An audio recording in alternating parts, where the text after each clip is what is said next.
Il calcolo che non torna. Come la somma trionfale di Schlein ha confuso i numeri e il pubblico. La segretaria del Partito Democratico Elly Schlein, nel commentare la vittoria del centrosinistra alle regionali in Toscana, ha dichiarato che sommando i voti assoluti raccolti dalle liste del centrosinistra, includendo il Movimento 5 Stelle, nelle tre regioni che hanno votato di recente, Toscana, Marche e Calabria, la cosiddetta coalizione progressista otterrebbe più voti del centrodestra, con il PD primo partito. Una versione mediatica netta e facilmente comunicabile, numeri che valgono come argomento politico.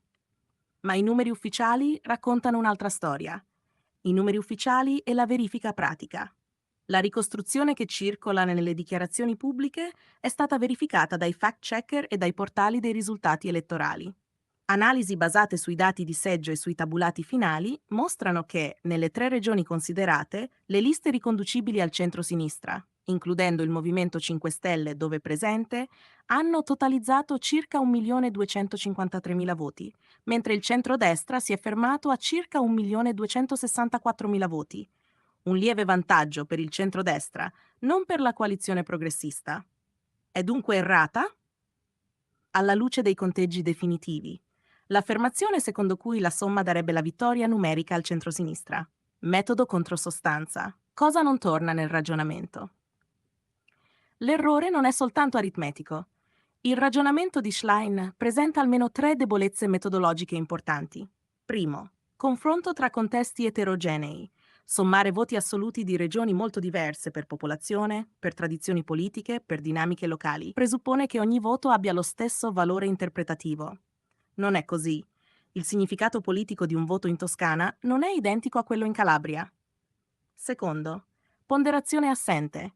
La Toscana ha un bacino di elettori molto più grande rispetto alle Marche e alla Calabria.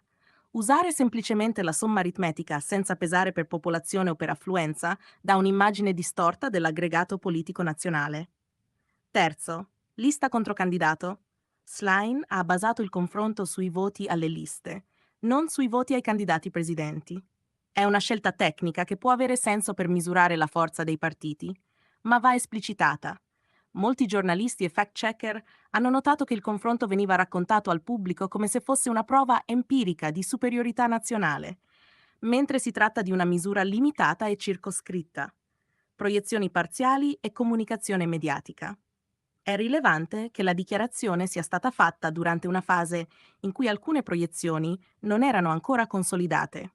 Fonti giornalistiche e analisi successive sottolineano che Schlein ha pronunziato la frase poggiandosi su proiezioni parziali, poi smentite dal conteggio definitivo. Quando un leader politico espone numeri parziali, come se fossero conclusivi, l'effetto pratico è chiaro: un messaggio forte ma confondente viene consegnato all'opinione pubblica tramite media e social, dato che la base numerica manca di solide garanzie. Il quadro politico reale dietro la retorica. Leggere i risultati nel dettaglio mostra un quadro più sfumato. In Toscana il candidato di centrosinistra Eugenio Giani è stato rieletto con una percentuale più alta rispetto al 2020, ma con meno voti in valore assoluto, principalmente per via di una forte diminuzione dell'affluenza. La partecipazione è scesa di circa 15 punti rispetto al 2020. Questo implica che la famigerata crescita del consenso, invocata dalla segretaria, non corrisponde a un aumento dei votanti reali, bensì a una variazione percentuale dovuta a un elettorato complessivamente meno presente alle urne. Chi fa informazione e chi arma i numeri. Il caso è istruttivo sul piano della comunicazione politica. In campagna e in post-voto, i numeri diventano armi retoriche. Si scelgono aggregazioni che favoriscono la narrazione, si cita ciò che sembra utile e si trascura il resto. Qui non si tratta solo di incompetenza matematica.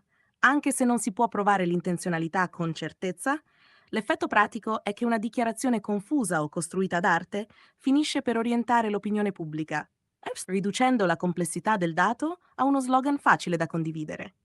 Diverse testate, dalla ricostruzione di pagella politica all'attenzione di quotidiani d'opinione, hanno messo in fila gli elementi che smontano il messaggio originario. Reazioni e contrasti sulla stampa. Sull'episodio si sono sviluppati due filoni di racconto. Da una parte, analisi di fact-checking, che spiegano punto per punto perché i conteggi non reggono. Dall'altra, articoli di opinione che usano l'errore retorico come argomento politico. I lettori si sono dunque trovati davanti a due messaggi contrapposti: la comunicazione ufficiale del PD e la verifica numerica dei dati. Le testate che hanno messo i numeri a confronto hanno mostrato come alla fine la narrazione semplice non abbia trovato riscontro nei conteggi ufficiali.